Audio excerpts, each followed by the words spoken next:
Donc pourquoi notre parc national a-t-il été candidat et finalement nommé comme réserve de biosphère? Le choix, c'est un choix stratégique, c'est parce que le MAB nous offrait une cohérence intellectuelle,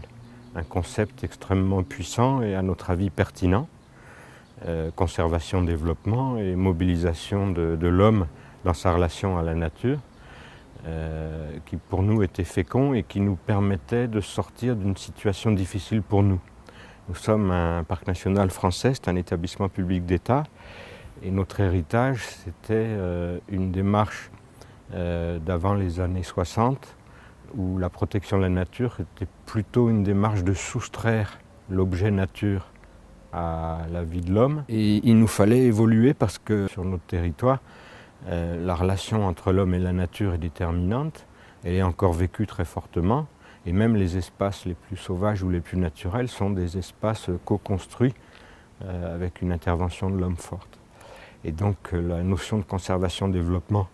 et de bonne gestion de la nature par la société locale, dans ses activités même économiques, était déterminante.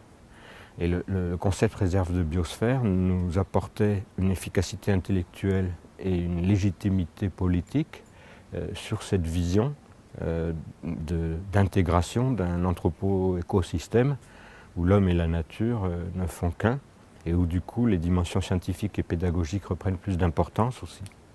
en même temps que le couple équilibré conservation-développement. Alors nous l'avons mis en œuvre essentiellement ici dans Galaison, parce qu'il y avait des hommes qui voulaient et qui pensent qu'il y avait cette vision, et pas au départ dans la zone centrale de la réserve de biosphère, qui est la zone protégée, y compris réglementairement. Et aujourd'hui, nous en sommes satisfaits parce que petit à petit, l'expérience Galaison commence à faire tache d'huile et nous amène à nous changer nous-mêmes. C'est sur l'ensemble du parc, je pense, qu'on va être capable progressivement d'appliquer ce concept pour une vision plus intégrée de la prise en compte de